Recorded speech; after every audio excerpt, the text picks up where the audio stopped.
For decades, Guyana was the quietest corner of South America. Small, agricultural, almost invisible on the world stage. Then, in 2015, the world turned upside down. ExxonMobil drilled into the ocean floor of the Stabroek Block and hit the jackpot. We aren't talking about a few barrels. We are talking about 11 billion barrels.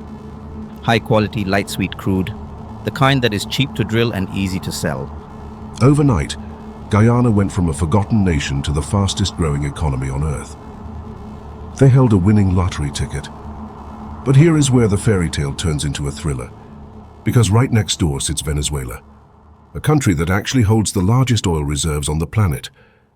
But their oil is heavy sludge, their infrastructure is crumbling, and their economy is crushed by sanctions. So you have a starving giant watching its tiny neighbor strike it rich. And suddenly history came back to haunt them. Venezuela revived the Essequibo Question. They claimed that the Essequibo region, which is 2/3 of Guyana's entire landmass, belongs to them. Imagine the US suddenly claiming all of Canada. That is the scale of this.